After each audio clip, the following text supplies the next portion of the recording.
So I was just thinking the other day, what is important for people right now? What is useful right now? And what I believe is probably useful right now is sleep.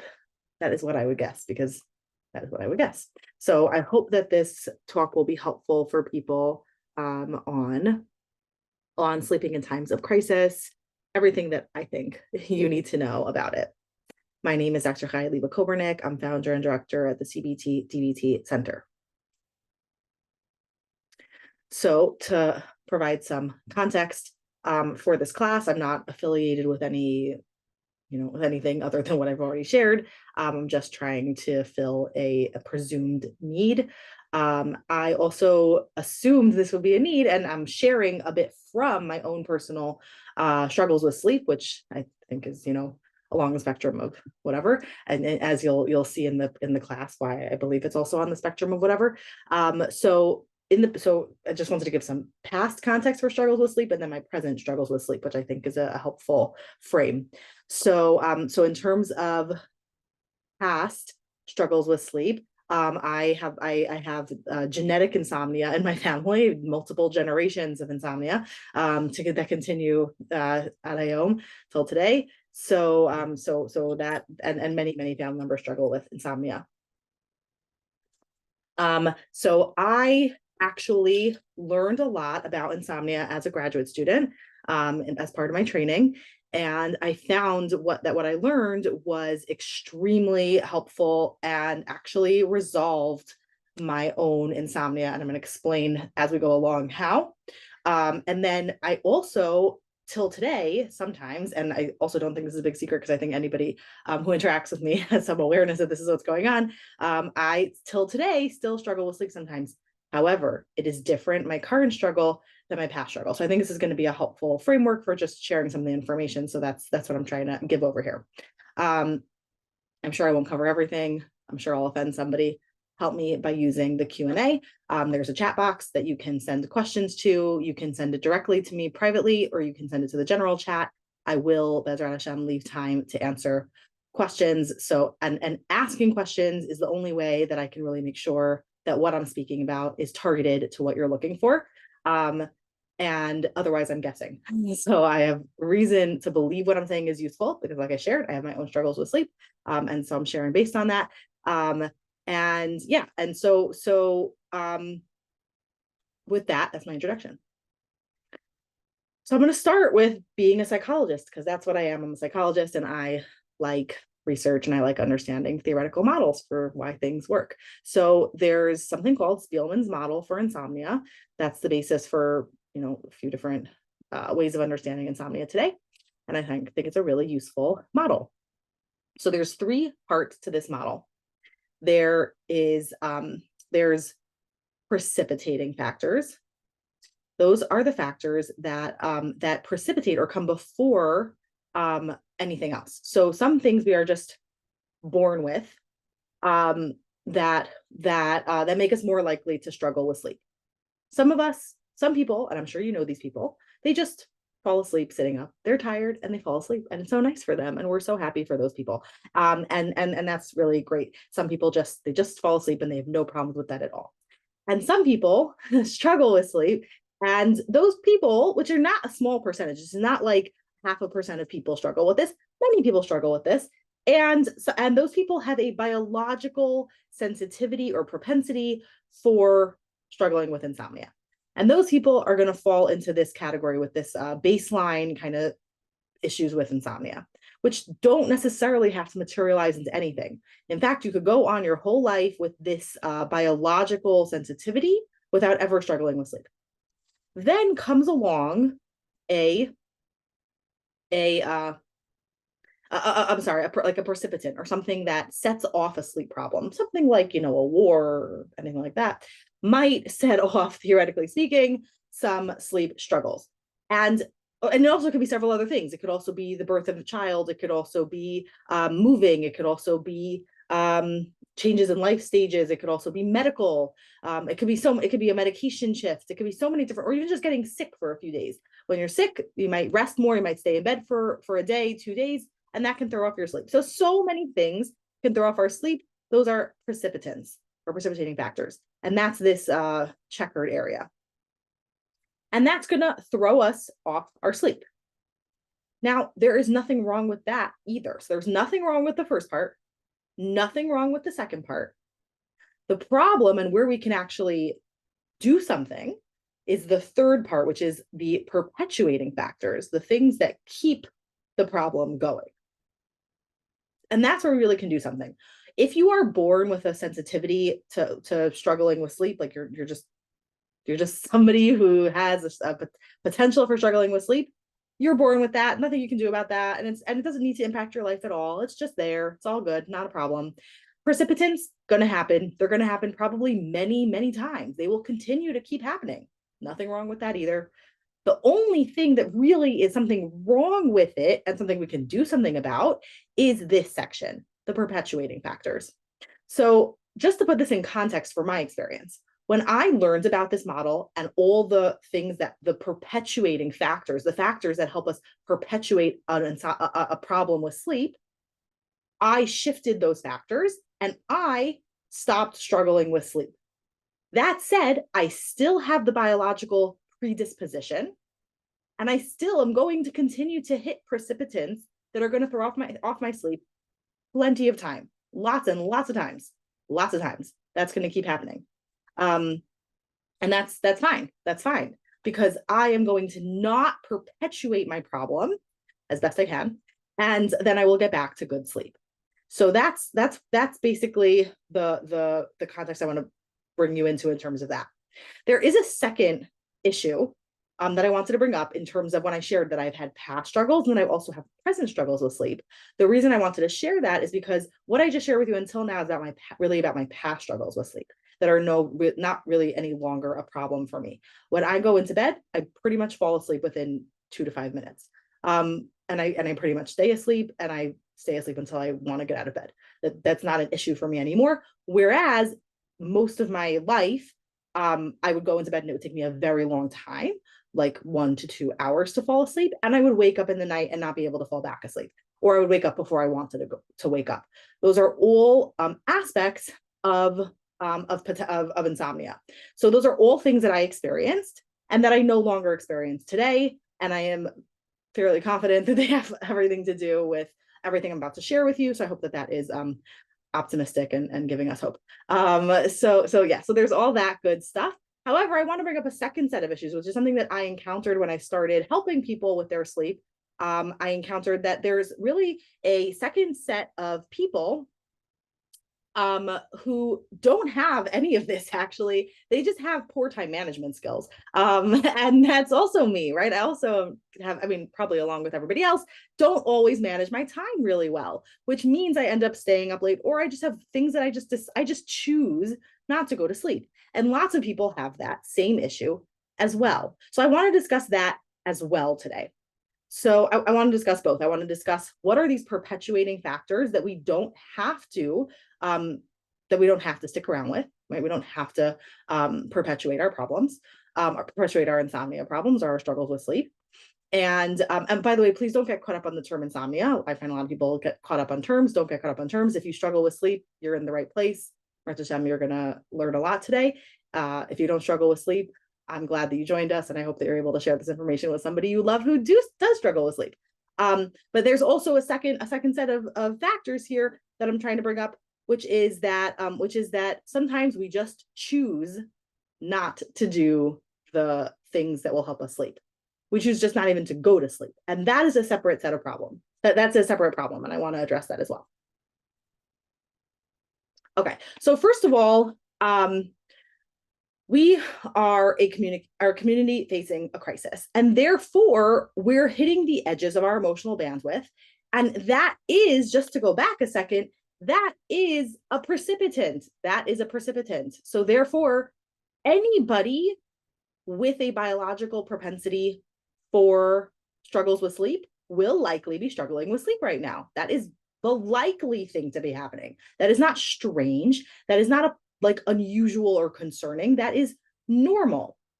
So at the same time, sleep is really, really important for helping us function optimally. It's also really crucial for helping us cope and recover optimally. So not that we're even like in a recovery stage yet, but whatever, theoretically, we're going to get there very, very soon. So not that we're even in that recovery stage, but we would need proper sleep in order to be able to cope well and recover well.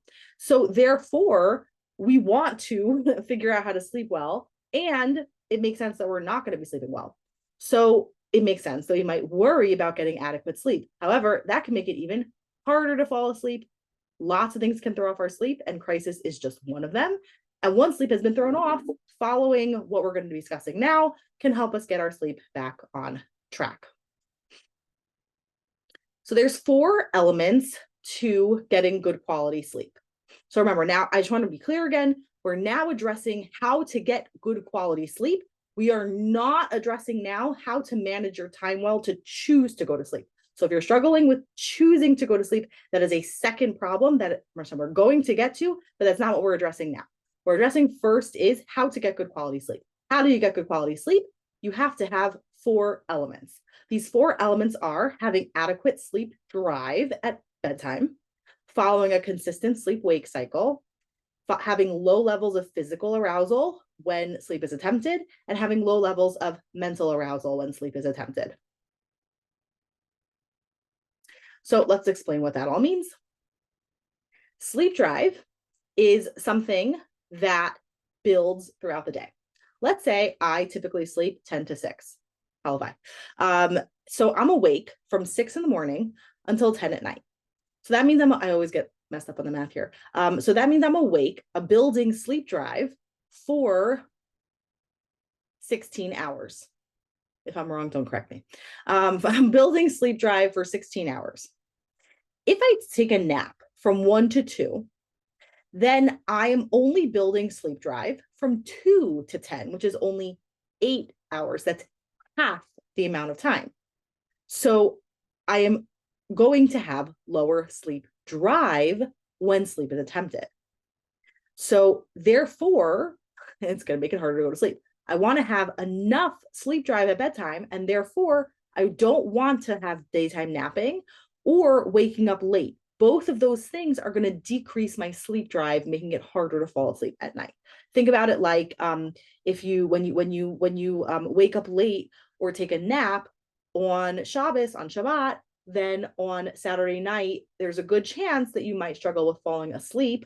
And people think it's like a numbers game. Like I need 8 hours. And then on Shabbat, I got 12 hours. And now I slept too much, so I need less. It's actually not a numbers game. Your sleep is actually, your brain, not your sleep, but your brain is actually really good at using sleep the way it needs to use it. So the numbers don't work out. It's not like I need 8 hours, I only got 6, so I have to catch up on 2. That's not how it works. So if you only got 6, your brain will use those 6 to get the most out of it, to get 8 hours worth out of it. So it doesn't work that way. You don't need to catch up on sleep. That doesn't help. It doesn't make a difference. The most important thing is following these principles I'm teaching you to get your sleep back on track, to avoid perpetuating the problem.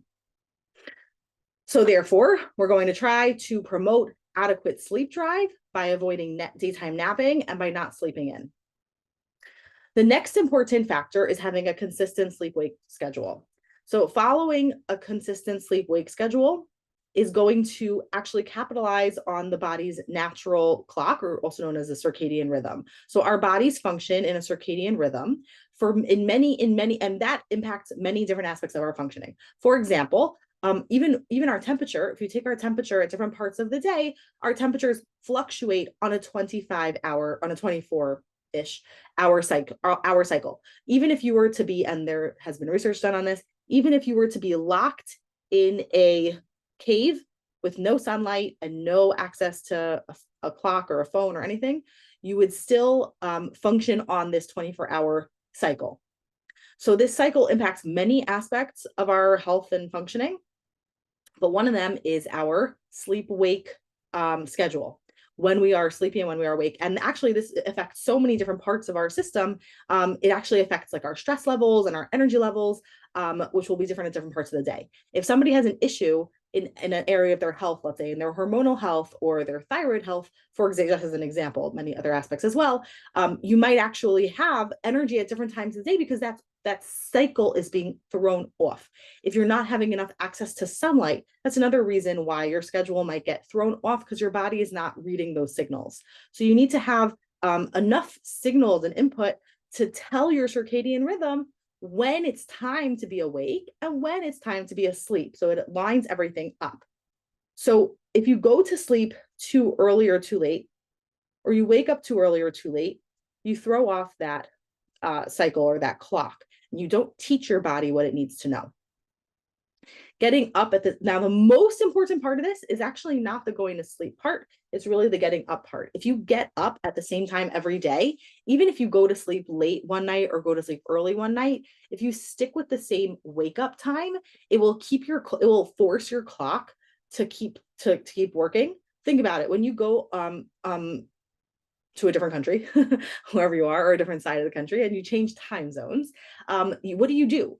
You force your body to be on that schedule by either staying awake and delaying sleep, or by waking up on time, or a combination of both. But that's how you shift your cycle. So to shift your own sleep-wake energy cycle, you just have to adjust your wake time. Now, the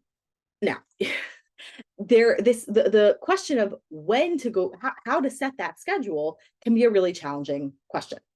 I really encourage you to think about, in terms of awake time, what time you actually need to get up most days. People get frustrated by this because they're like, well, I have to get up 6 a.m. for work, but I don't want to get up 6 a.m. on Sunday or on Shabbos. And I know that's frustrating. What I'll encourage people is try to get up at least within 30 to 60 minutes of that wake time. So if during the week you're getting up at 6, during the weekend, still try to get up by 7, just to continue keeping your body on that clock. If you don't want to listen to me, you don't have to listen to me. You never have to listen to anything I say. I'm just explaining to you the principles that you need to know in order to optimize your quality of sleep. If you don't follow this and then your sleep quality is still poor, I would recommend trying it for 2 weeks. I recommend trying everything that I suggest for a minimum of 2 weeks. And I would expect that within 2 weeks, you should see a difference.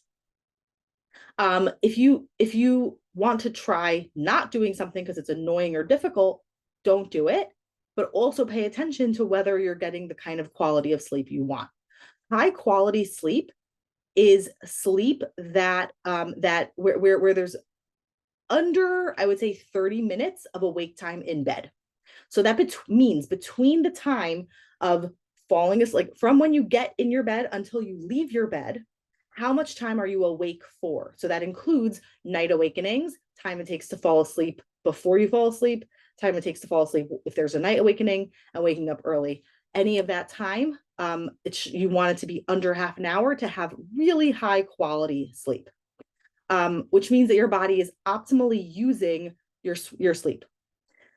When we're like going to sleep and waking up and going to sleep and waking up, we're not getting as high quality sleep, basically. And we're going to feel it. We're frustrated and we feel the effects of it. So you might be in bed 10 hours, but you're not sleeping 10 hours.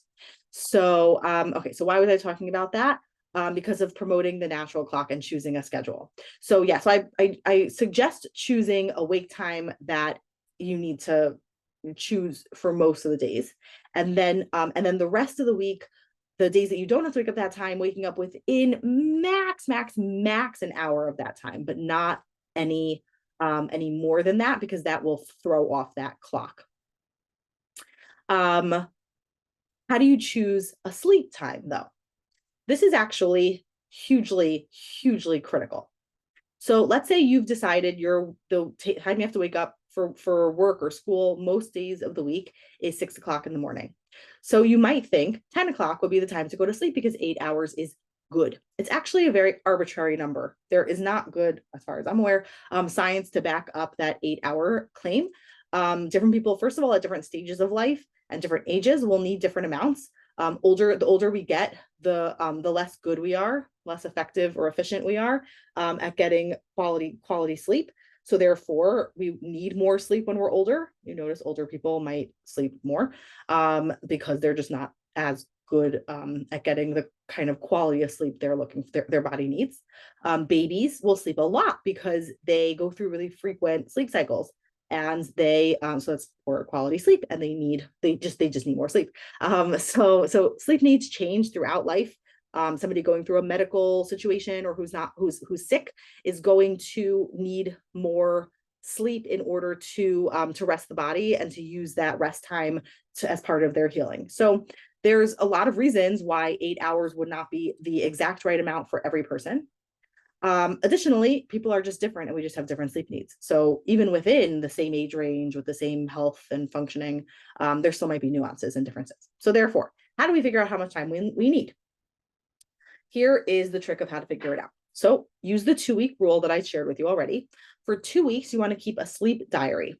During those 2 weeks, to the best of your ability, so you don't have to, keep your lights on with a bright, like a clock telling you the time the whole time, but to the best of your ability, write down in the morning, best to do it first thing when you wake up, what time you got in bed, what time you actually fell asleep, what time you woke up, what time you got out of bed, and how many times you woke up in the night. So essentially what you're trying to figure out is how long was I in bed versus how long was I actually asleep for. So maybe I was in bed for 10 hours, but I only slept for 6 hours. Then what you want to do is do an average of those 2 weeks, so 14 days of data that you've collected. Let's say you've collected the average of those 2 weeks is 6.5 hours of sleep.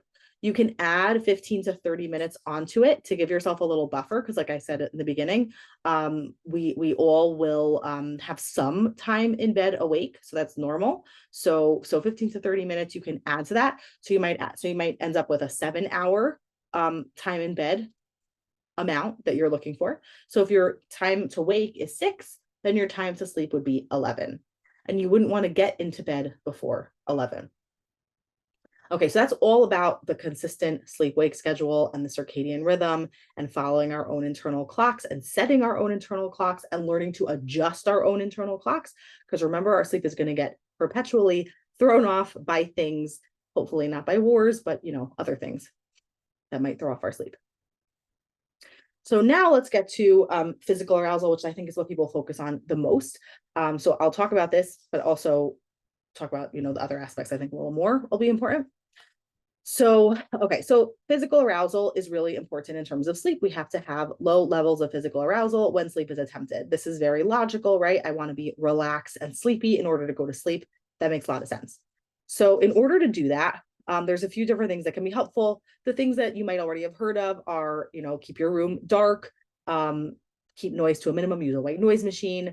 Some people, it's actually really helpful to keep your room a little bit cold. That helps us with sleeping. So if you keep the temperature a little bit colder, that can be helpful. And those are things related to physical arousal. But I'll say more specifically some other ideas. Don't use your bed for anything other than sleep. Your brain pairs situations with what it's supposed to do.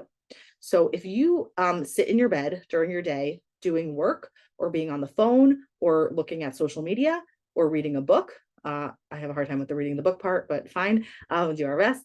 My brain connects the bed with those things. And when we do that, we teach our brain to be awake in the bed. That's what it teaches your brain that it's supposed to do in those moments. So you might have actually noticed that I've noticed this for sure. When I sit down on my couch, I'm asleep in 1 second, because on my couch, I always fall asleep, versus in my bed, I might also read my book or look at my phone. So doing the minimum, hopefully nothing in your bed besides sleep, essentially, making sure that your bed is for that is what's going to help your brain make that connection between those two things. Give yourself up to half an hour to fall asleep. If you're still awake after that half an hour, get out of bed. This is really hard. So I just want to own that everything that I'm saying might be really hard, and that's okay. You don't have to do it. Like I said before, you don't have to do any of this. If you're struggling with sleep and you want to improve your sleep quality, these are the things you probably will need to do. So I would always recommend give it 2 weeks of a trial. Try doing this for 2 weeks.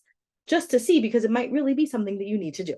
And if it's in order to get the kind of sleep quality you're looking for, and then it might be worth it, even though it's also hard. But yes, it is hard when you're sleepy and you're tired. If you haven't fallen asleep yet, you do not want to get out of bed. But when you don't get out of bed, you teach your brain to associate your bed with being awake. And we don't want to do that, right? So therefore, if you're still awake after about half an hour or so, get out of bed and do something else. Try to do something that is non-stimulating, that will decrease your physical arousal. So for example, reading a book or listening to something that's very monotonous. You can listen to any kind of class or podcast or something. And then as you begin to get sleepy, you can try sleep again. But again, if you're in bed another 20, 30 minutes or so and you still haven't fallen asleep, again, get out of bed. It's not easy. I'm not saying it's fun. I'm not saying it's enjoyable. I'm not saying, yay, I like it so much. I am saying that it really, really, really makes a difference in not teaching your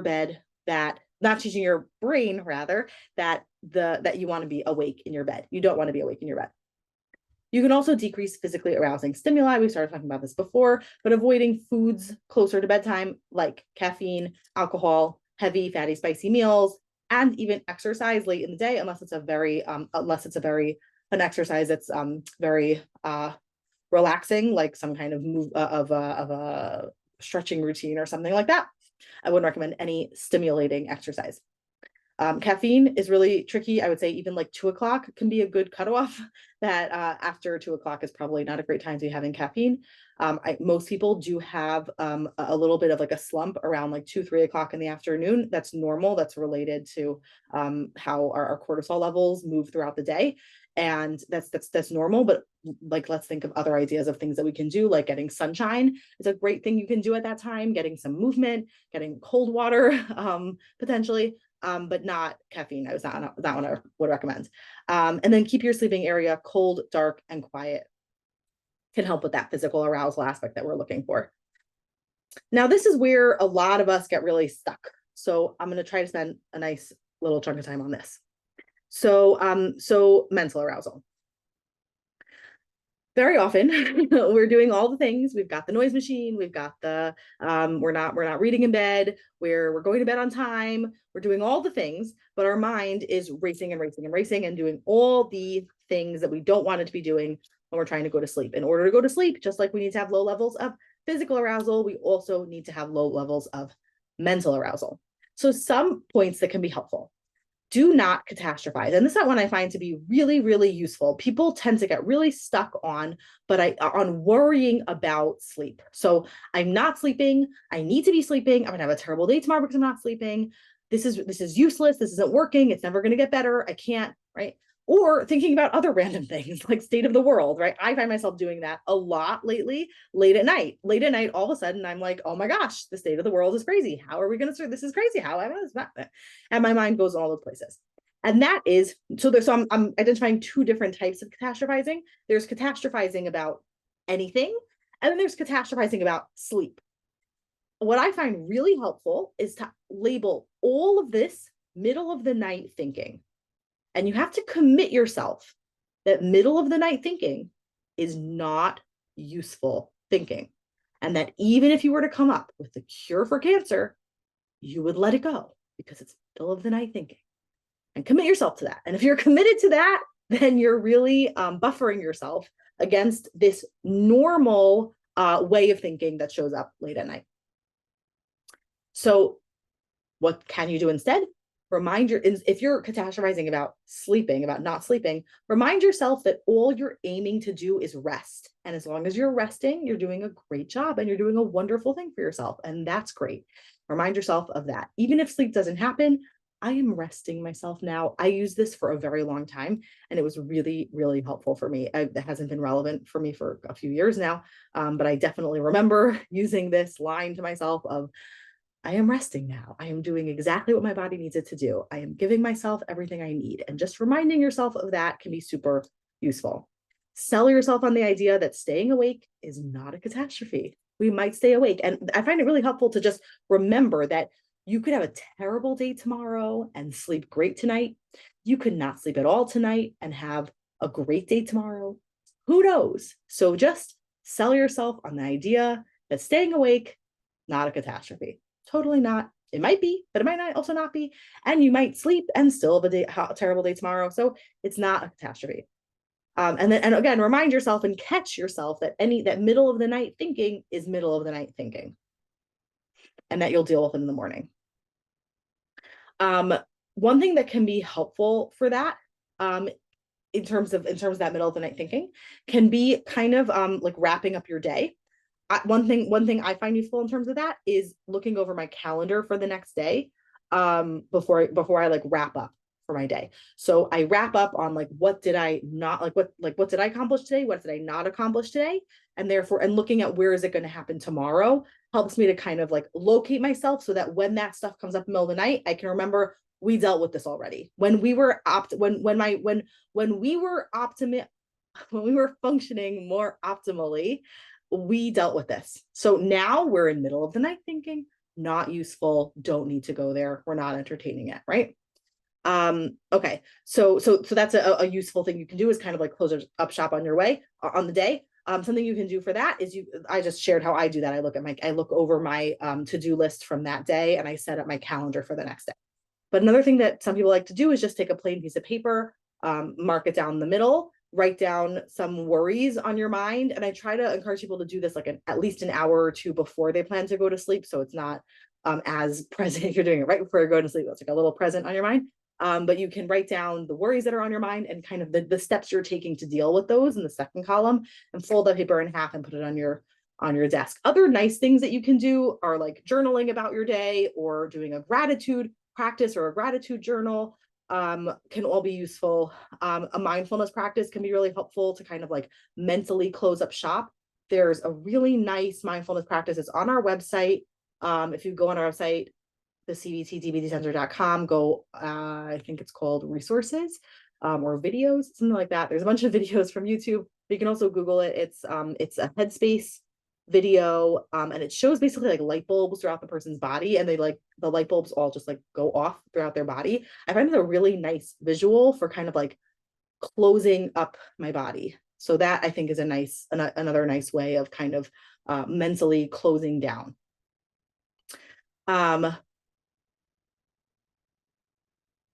Yeah. Okay, I think I addressed the second bullet here. And if nothing else works with eyes closed, listening to some kind of like audio book or something with not a lot of fluctuation in voice is another way of just helping to kind of like mentally turn off. Another cute way of doing something along those lines is like reading a book, and then, or just like a small part of a book before you go to sleep, before you attempt sleep, and then continuing the book in your mind. I definitely have tried that one, and it can be useful. Yeah, okay, fine. That's mental arousal. So now I want to address what I said I would address in terms of choosing to sleep. Sometimes we have a hard time choosing to sleep. So some things that can be, I don't have the solution to this. I'm speaking to myself as much as I'm speaking to everybody else here. It's really hard to choose sleep when there are so many other things that are keeping us awake, or that feel really important right now, or that are just difficult for us, and that obviously makes sense right now. So first of all, normalizing and validating and not worrying too much about it is really valuable. So try as much as you can to normalize yourself. Of course, sleep is hard right now. Kaya Liba told me sleep would be hard right now. So remember that precipitating factor that we talked about with the checkbox look all the way in the beginning of the class. That is what's happening for all of us. And so it makes sense to be struggling with sleep right now. It makes sense that my sleep is thrown off. It makes sense that there are things in my mind, and don't worry about it too much. When there's so much on our minds, it can feel like I can't initiate sleep, or I can't, if I didn't kind of close up and take care of my to-do list, it can feel really difficult to start sleep.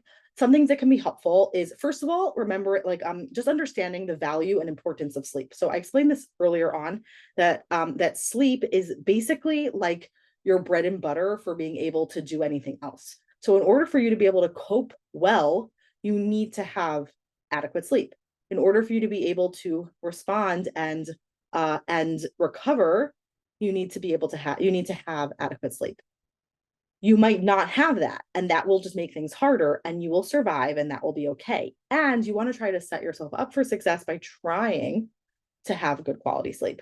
So that just knowing that as like a reminder of how important and how valuable sleep is really firstly helpful.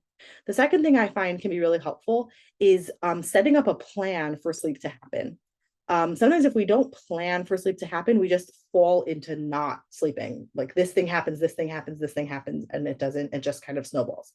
So planning for sleep to happen can be really valuable. What this can look like is choosing a bedtime, like we talked about earlier, choosing a bedtime, and then working backwards. What are the things that would be helpful?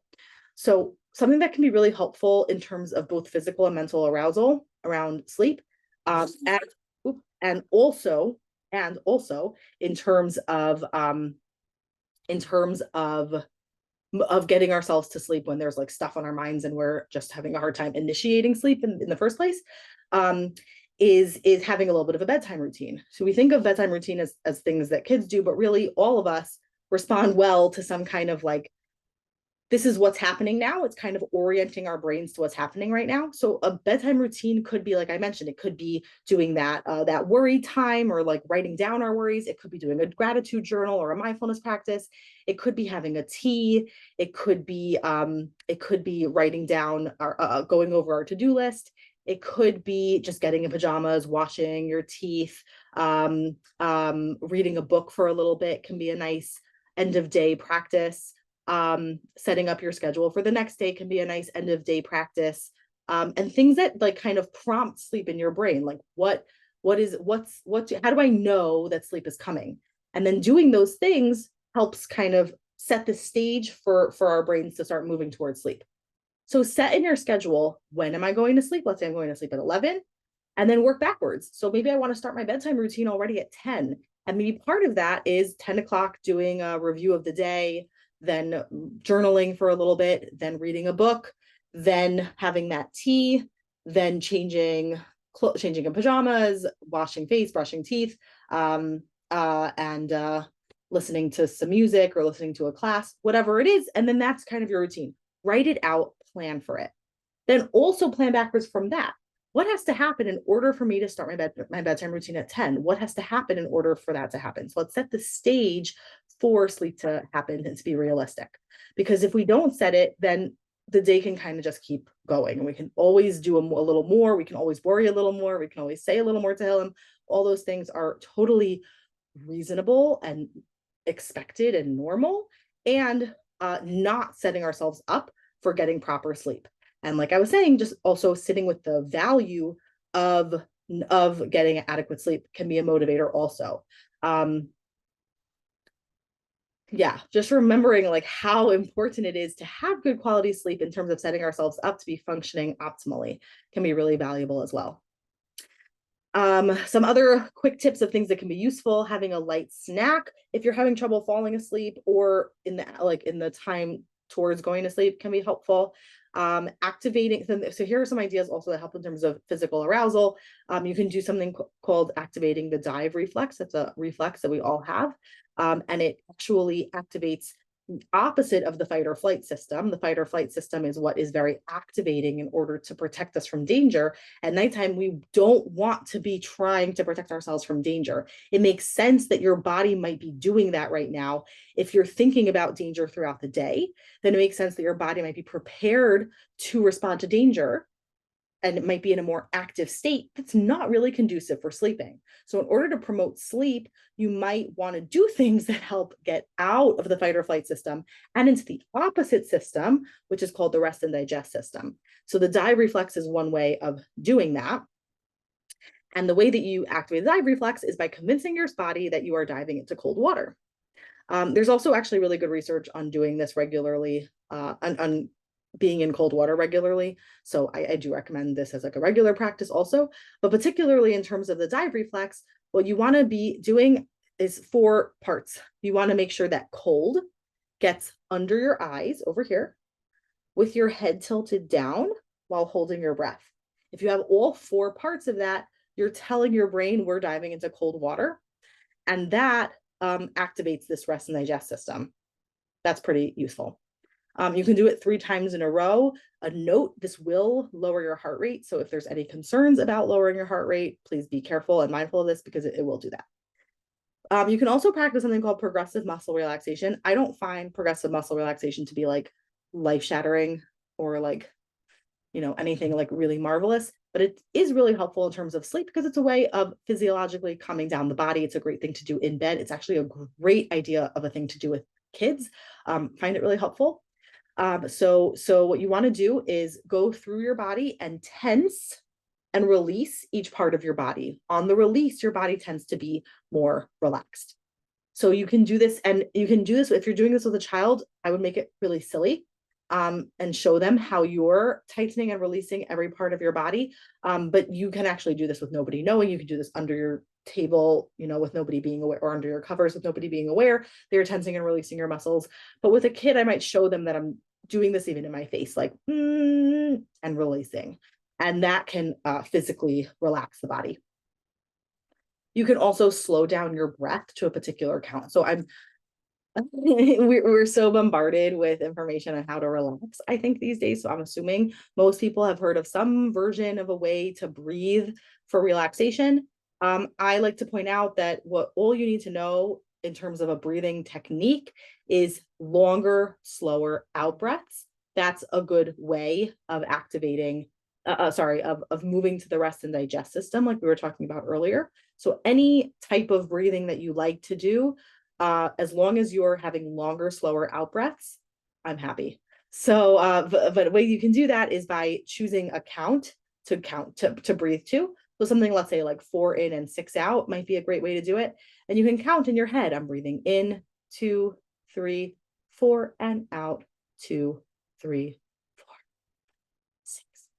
And holding that for yourself a few times, even visualizing, like, let's say like a balloon, like getting smaller and bigger and smaller and bigger, just to follow along with. For kids, a nice way to do it is tracing their hands and breathing in and out and in and out. Can be a nice way of doing that also, but just some way of encouraging longer, slower out breaths is really valuable.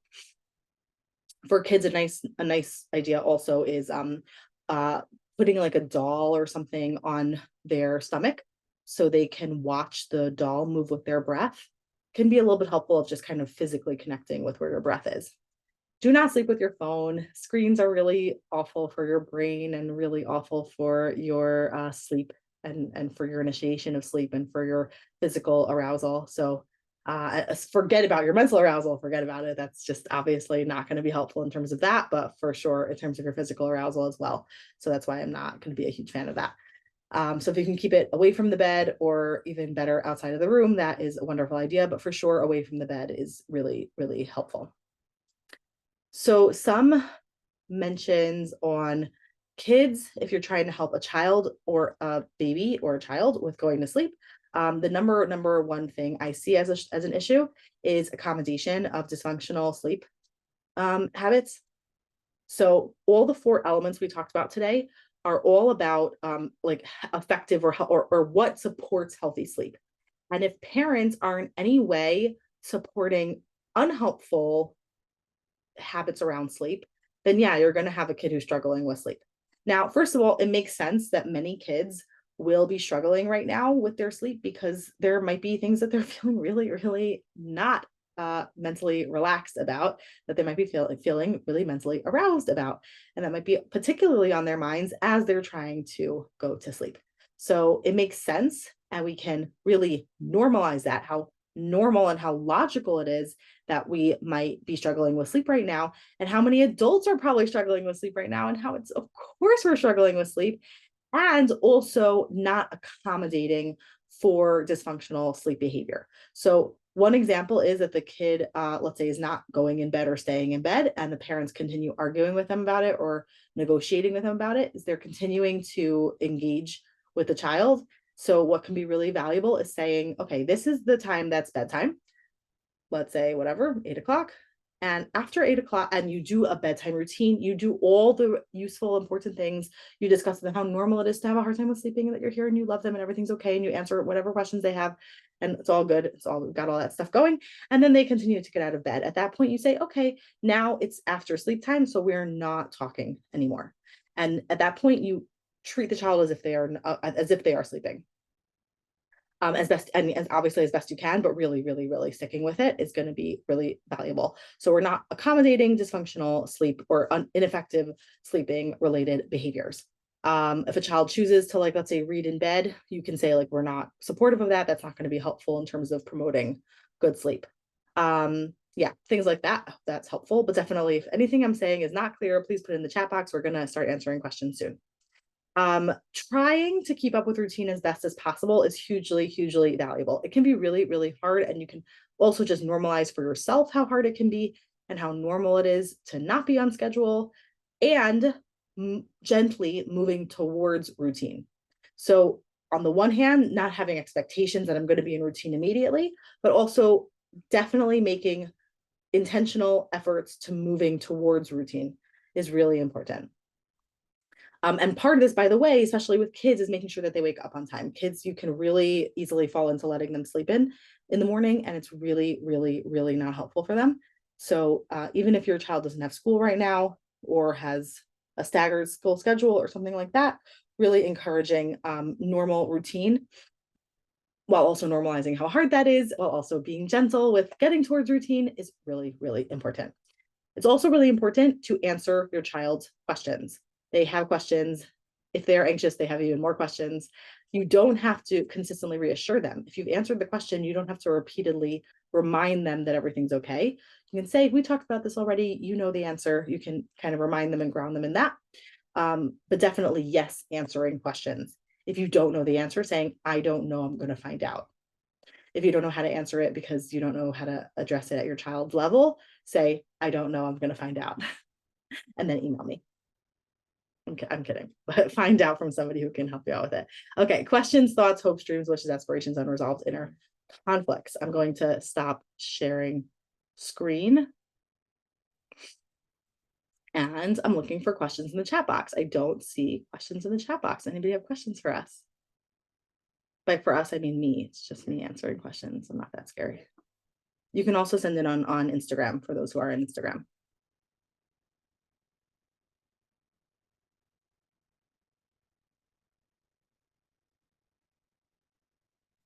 I do recommend I'll share again the link. There's a handout on our website going over everything we talked about in summary. So I recommend getting that handout that summarizes all that information.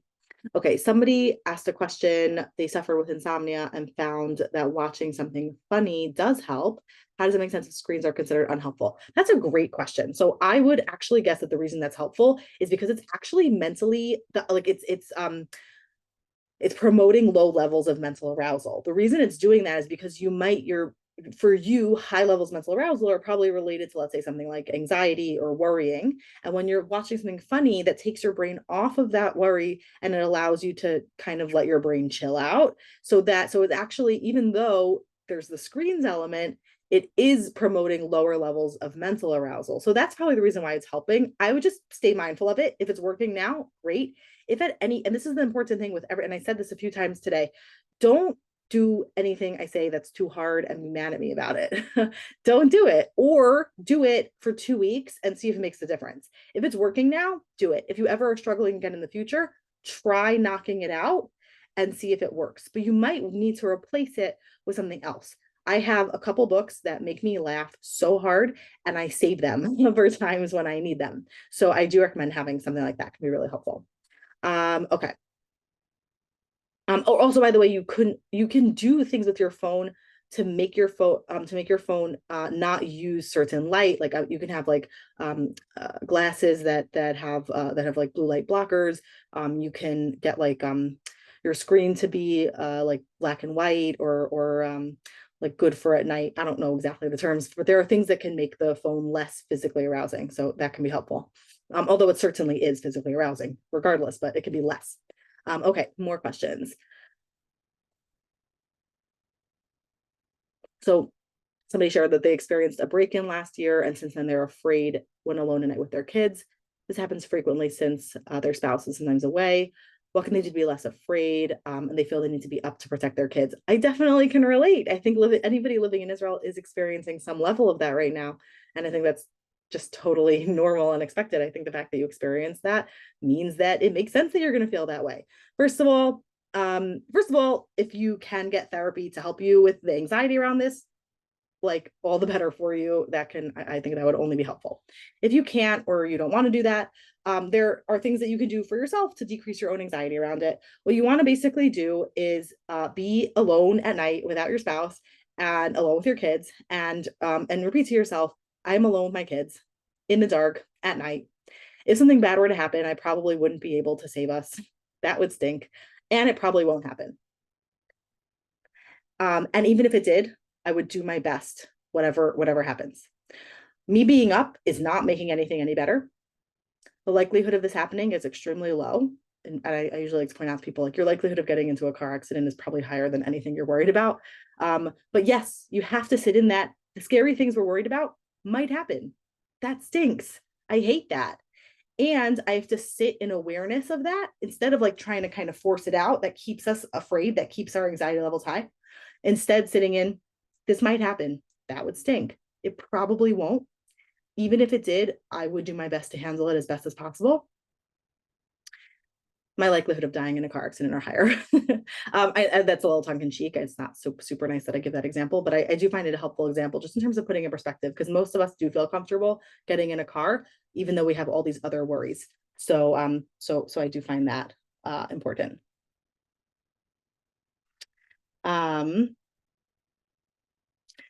Okay, is the calculation for sleep the same for children? Yes, theoretically. If like I would still do that same thing, because you're going to find that children have nuances that you might have gotten from your pediatrician, some table of, based on their age, they should be sleeping this amount. That might happen, like that's possible. I would not stick 100% to that. I would stick to a general range. If a child is an age and it says like the child should be sleeping 12 hours a night and your child, is only sleeping 6 hours a night, like I'd be, scratching my head about that and getting a little curious about it. But probably it's going to be somewhere in the range of 10 to 14 hours, somewhere around the 12-hour range. And getting those averages will give you a better clue of what that child actually needs. Yeah. What can I do if I set boundaries and a 3-year-old responds well and then the spouse messes that up? So hard. So what you can do is validate yourself that this is hard and I can't always stick to the rules. And it's really nice when Shailiba gives lots of rules about what actually works, but in reality, that's not always how things actually happen. It's not, reality doesn't always follow the rules. I want you to be empowered to understand how it works. This way, if there's ever room to discuss it with your spouse and get them on board with it, with understanding it, better, great. But if not, you can also just kind of say, like, this is the best I can do today. You can ask Hashem for help. You can do the best you can do with the situation, while also respecting, it's important to also work with a co-parent. There's another parent in this child's life, and that's also important. If the child doesn't sleep well for a month because you respected your spouse and you worked together with them, so like these principles are all true. That doesn't negate any of the principles being accurate. And we might have to just kind of sit with, this is where we're at right now. Yeah, so the person is explaining that while they may put the child to sleep, the spouse might support the child being up in the middle of the night, and kind of like accommodation behavior. So that might stink. If you can try to have a conversation explaining why you think this might be not the best thing for your child, and see if the spouse can understand. You can make them watch this class or leave the handouts discreetly somewhere. And if they don't get it, like I said, sit with it. Like the 3-year-old will survive. It's not great. I would love for every 3-year-old to have great quality sleep. Some of them won't, and they'll probably grow up and live through it, or they'll end up like the rest of us and struggle with sleep, and they'll be okay.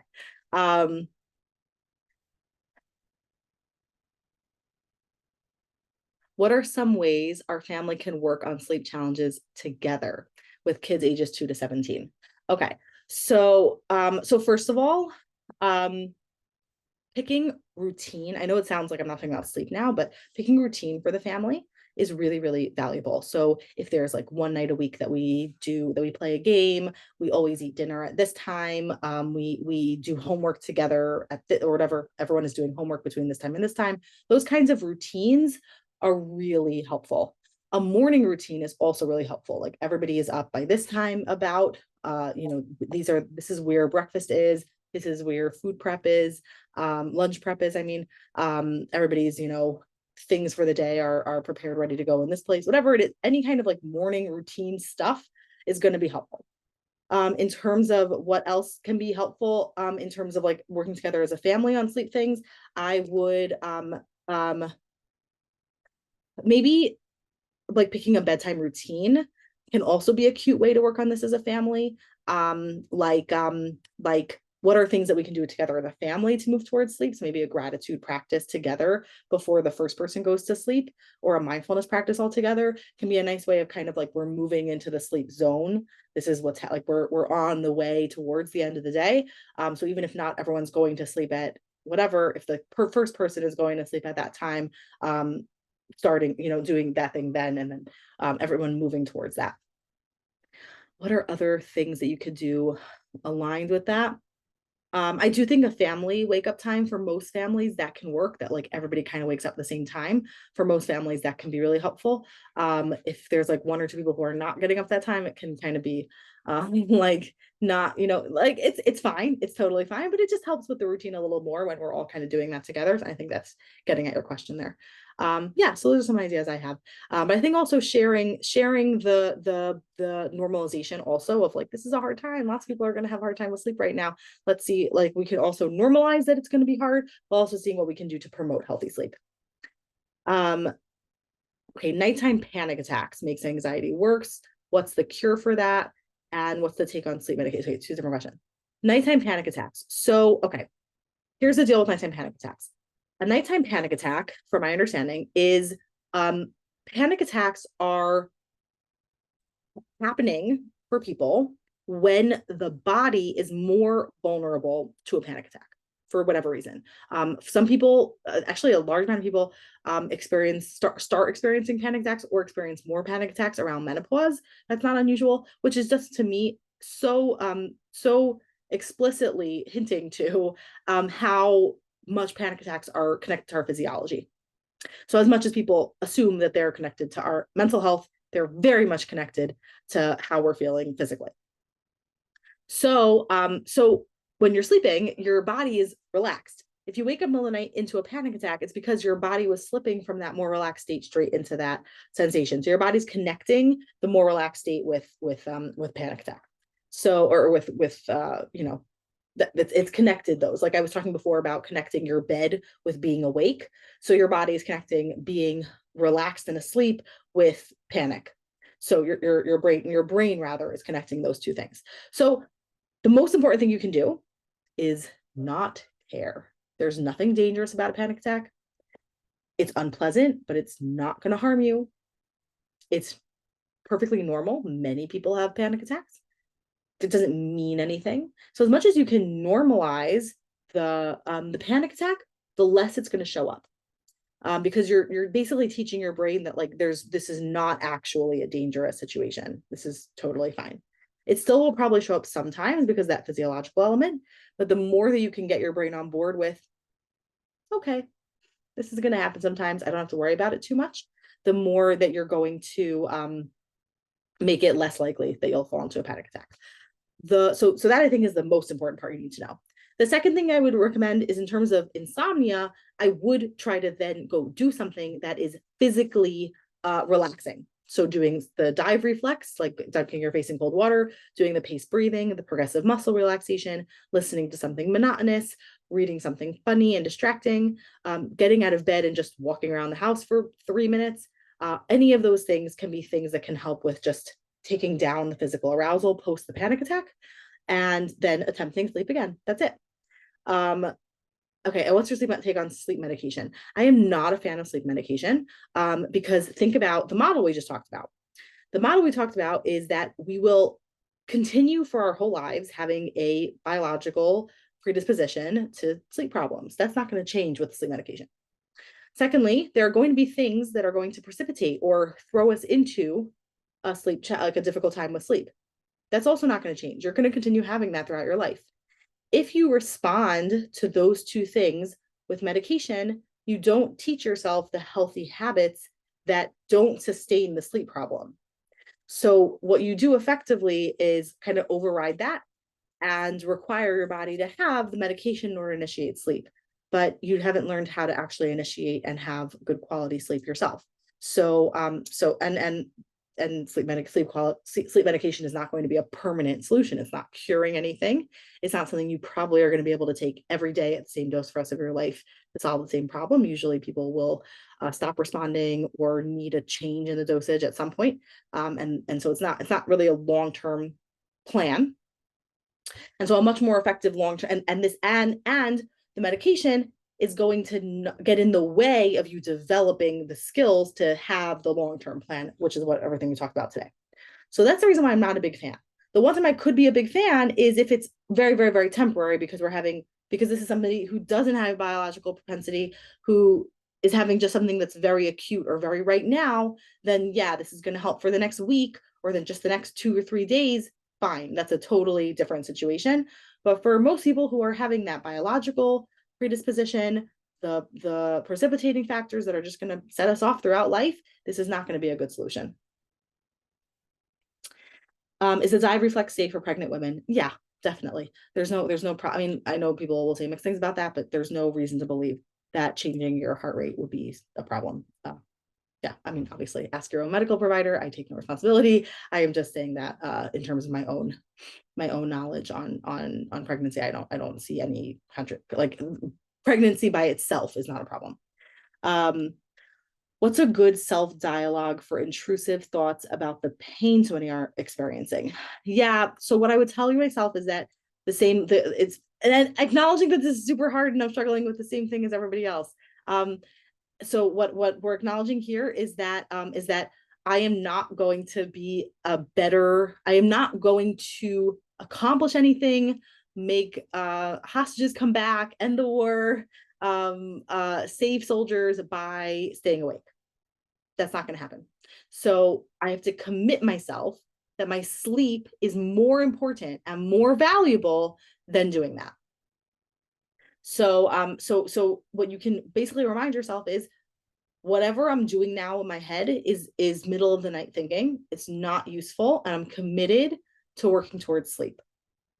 So that's kind of a way of thinking about that, I think, is pretty important and valuable. Okay, I've hit the end of the questions in the chat box. Anybody with any other questions they like to ask? I usually I'll give it a minute. I'm gonna just chill out here, give you guys time if there's any other questions you wanted to share.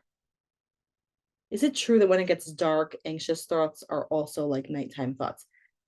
Yeah, so definitely we are just not as optimally primed for nighttime. We're more our whole system. It's not just our temperature. It's not just our sleep wake energy levels. Everything is primed for optimal functioning during the day and rest and recovery at night. Like our whole system is primed for that. So it makes sense that we're going to feel more afraid in the uncertainty, the darkness, the quiet, the lack of being awake at night.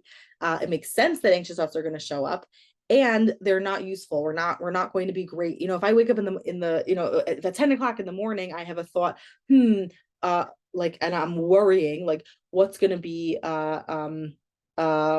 whatever with this.